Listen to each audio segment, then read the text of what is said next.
Vinish, I want to start by speaking to you. आप बड़े tournaments में गई है, इसके पहले वर्ल्ड चैंपियनशिप्स में भी आप भाग ले चुकी है, लेकिन ओलंपिक्स में आप पहली बार जाने वाली है। कितना डिफरेंट है और कितना स्पेशल है?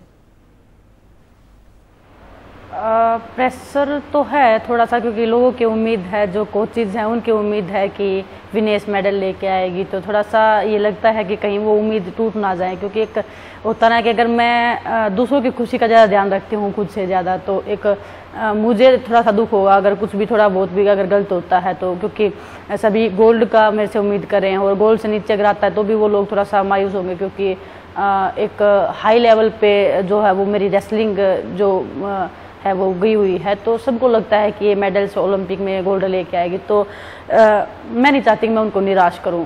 और प्रेशर कम इसलिए है क्योंकि ज़्यादा नहीं बताऊंगी मैं, क्योंकि बचपन से हम सुनते आए हैं कि ओलंपिक्स में जाना है, मेडल लेके आना है।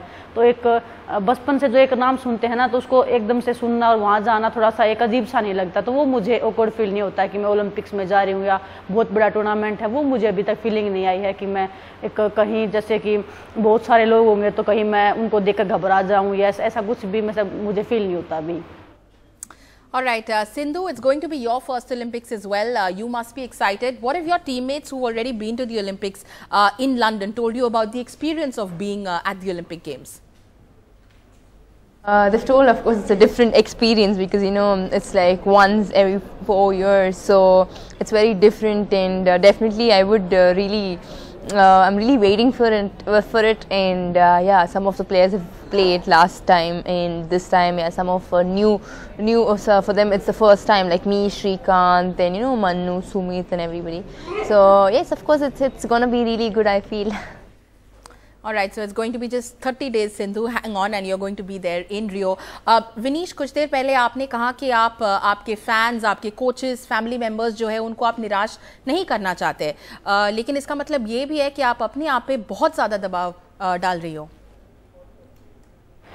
नहीं, मेरा एक मुझे लगता है जो मेरा बेस्ट पार्ट है, जितना मेरे ऊपर प्रेशर होता है मैं उसमें प्रेशर में ज़्यादा अच्छा खेलती हूँ। जितना लोग मेरे पे से उम्मीद करते हैं तो मैं उन उम्मीदों को पूरा करने के लिए ज़्यादा जैसे कि एक बोलते हैं कि 100% अपना देने की कोशिश करती हूँ। तो वो मेरे साथ है। मैं कभी प्रेशर में ऐसा नहीं होता कि प्रेशर मेरे ऊपर होता है और मैं उस प्रेशर के कारण कभी हार गई हूँ, ऐसा कभी नहीं हुआ। जितनी मेरे से उम्मीद जुड़ेंगी, जितना मेरे पे प्रेशर आएगा, उतना मैं थोड़ा और अच्छा करने की कोशिश करूँगी। Okay, Pulela Gopichand, we have two debutants, Olympic debutants with us on the program. You, of course, have been to the Olympics as an athlete and, of course, as a coach. It can be an overwhelming stage, they all say, because the hype attached with the Olympics is just so much. So for, you know, debutants like Sindhu, Vinesh and the others, what would your advice be? Well, I think the experience itself could be overwhelming because many of us dream of the Olympics as almost the ultimate stage for sport.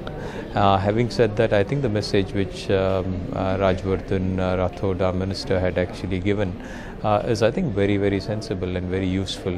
It says that try to peel away the pressures, and that's what I would say. Keep it simple. At the end of the day, it's the same sport which you've been playing from your childhood.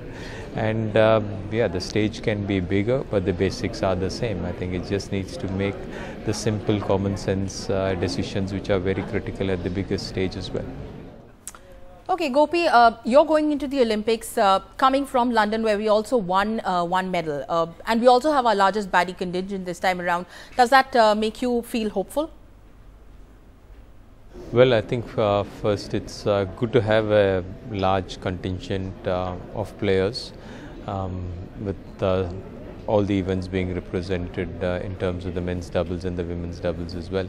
And I think with the expectations going up and also with the players' performances going up, I believe that we have our chances at the Olympics, but it's also going to be tough competition because at the end of the day, we have had many players from across the world perform well. Not all of them have been consistent, including our players, and hopefully we can convert those half chances to pull off medals at the Olympics.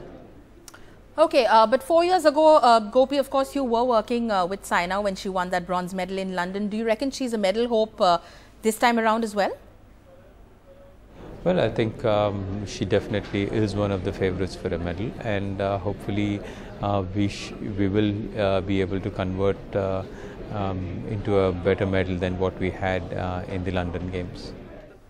Right, and since we are talking about badminton, Sindhu, if you could tell me, where were you when Saina won that medal in London? How did you watch that?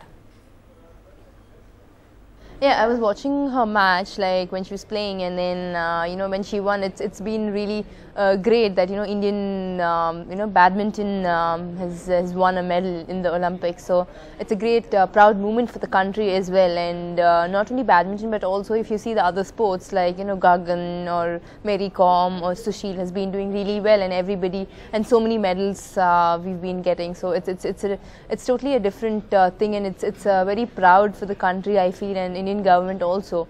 So definitely I hope this time also there would be many more.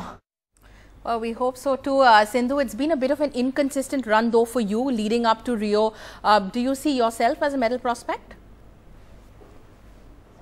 Yes, definitely. I would hope for a medal, because that's the ultimate aim for everybody, to get a medal in the Olympics. So even I definitely hope for it.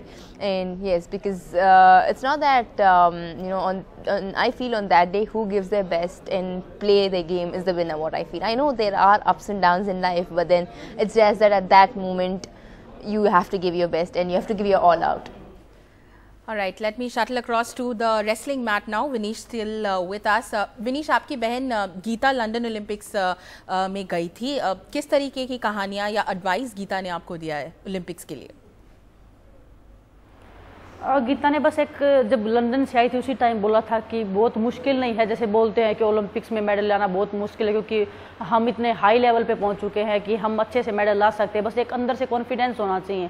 तो वो confidence तुम ज़रूर रखना वहाँ पे, क्योंकि confidence की बहुत ज़्यादा ज़रूरत होती है, क्योंकि इतनी भीड़ होती है, इतनी आवाज़ आती है लोगों की बाहर से कि कहीं पजलिंग मत हो जाना कहीं पे, कहीं कि अपना एक जो एम है उसको कहीं भूल जाओ या गोल्ड की जगह सिल्वर सोचने लग जाओ. तो ऐसा कुछ भी मत करना. जो एम बनाकर चल रहे हो तो वो एक एम कंटिन्यू रखना, क्योंकि वहाँ पे इतनी भीड़ होती है. जैसे कि हमारे साथ अपोनेंट कोई भी है तो उनके साथ उनकी कंट्री के लोग जैसे बाहर से आवाज़ देते हैं, तो उसमें थोड़ा सा होता है कभी कभी कि प्रेशर आता है कि भी अपोनेंट्स के साइड तो बहुत सारे लोग, हमारी साइड कम है. तो वो एक ध्यान रखने के लिए जैसे हमेशा बोलती है वो कि इसका ध्यान रखना बस ओलंपिक्स में.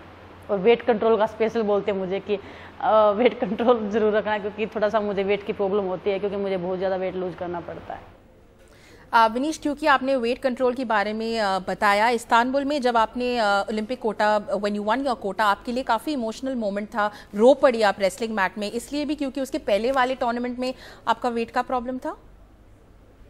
वो काफ़ी डरावना सा एक पल था कि वेट नहीं आया मेरा, क्योंकि आज तक मेरा कभी ऐसा नहीं हुआ कि वेट ऐसे स्टॉप हो गया हो और मैंने पूरी प्रैक्टिस कर ली, सब कुछ करके ट्राई करे, लेकिन वेट नहीं आया हो, ऐसा कभी नहीं हुआ था.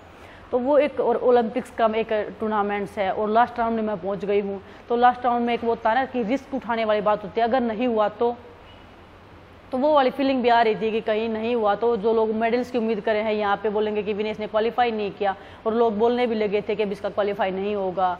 एक गुस्सा था मेरे अंदर कि मैं साबित करूँ खुद को, कि प्रूव करके दिखाऊंगी कि मैं वही विनेश हूँ. और प्लेयर से गलती हो जाती है, ऐसा नहीं है कि एक प्लेयर हमेशा जीतता रहता है या वो कभी हारे नहीं, हारेगा तभी वो जीतेगा. तो मेरी ये सोच है.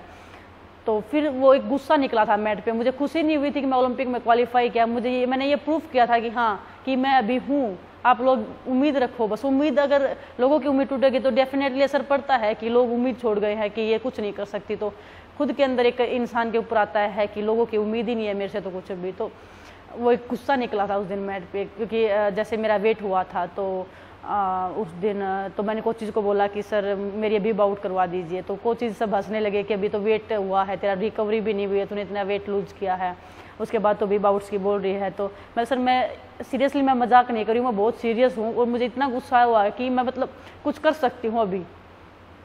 तो वो बोले कि सुबह तक इस गुस्से को मतलब रोक के रखना. तो पूरी रात मुझे ये लगा कि बस अभी मुझे कोई मिल जाए, बस मैं उसको खा जाऊं, ऐसी मुझे फीलिंग आ रही थी कि किसको मतलब क्या करूं मैं ऐसा जिससे मेरा गुस्सा वो है. तो वो लास्ट जो सेमीफाइनल बाउट थी उसमें वो गुस्सा, जैसे मुझे लगा कि मैं बिल्कुल रिलैक्स हो गई हूँ, उस बाउट के बाद लगा था ऐसा. All right, so that anger actually came in handy in your bout. Gopi, if I could come back to you, Sindhu and Vinesh, of course, are Olympic debutants. But if you could tell me, what are your earliest memories of watching or participating at the Olympic Games? Well, I think as a games in general, I think it was the 82 Asian Games which was there. But as the Olympics, I think the Los Angeles in '84.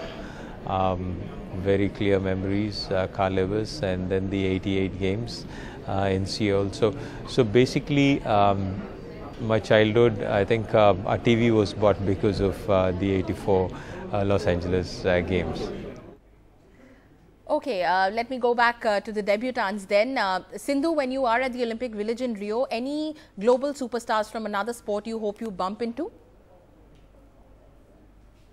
Definitely, it's not like one, but then there's so many. Like for example, I can tell you Nadal or Federer, or Djokovic or Usain Bolt in the swimmers, or there are many of them because they've been getting laurels to their countries. Yeah. Vinish, same सवाल मैं आपको पूछना चाहूँगी, कोई और खेल या कोई और खिलाड़ी जिनको आप देखना चाहो, अगर आपके पास टाइम, अगर आपको टाइम मिले रियो में? मेरा टेनिस मैच देखने का एक तो मन करता था कि अगर, क्योंकि मेरी रेसलिंग सबसे लास्ट है तो मुझे नहीं लगता कि मुझे मौका मिलेगा टेनिस मैच देखने का, तो मैं सानिया मिर्ज़ा का मैच देखने की एक दिल में ख्वाहिश है कि मैं उनका मैच देखूँ, क्योंकि मैं उनकी बहुत बड़ी फ़ैन हूँ बचपन से ही, सानिया मिर्ज़ा की। क्योंकि जब मैं छोटी थी तो बचपन में जैसे उनको खेलते देखती थी कि सानिया मिर्ज़ा, क्योंकि काफ़ी पहले मैंने 2005 में उनका नाम सुना था, तो मैं उनकी जो अखबार में कुछ भी न्यूज़ में कटिंग आती, वो जब आती थी पेपर में, कटिंग करके मैं अपने रूम में लगाती कि सानिया मिर्ज़ा मुझे टेनिस खेलना है, मुझे टेनिस खेलना है। मैं 2009-8 तक मैं ऐसे बोलती थी मम्मी को कि मुझे टेनिस खेलना है, मुझे कुश्ती नहीं करनी है, मुझे टेनिस खेलना है। लेकिन ताऊ जी इतना मतलब जिद्दी थे कि उन्होंने रेसलिंग छोड़ने ही नहीं दी मुझे बिल्कुल भी। तो वो एक मेरा वो है कि मैं कभी टेनिस खेलूँ, मेरा एक शौक़ है वो टेनिस का, कि एक पागलपन है ना, तो वो शायद कब पता नहीं कब मौका मिलेगा। चलिए, फिलहाल विनीश टेनिस नहीं लेकिन कुश्ती है। All the very best, not just to you and Sindhu but all of the Indian contenders and participants in Rio. Thank you very much indeed for joining us on the program.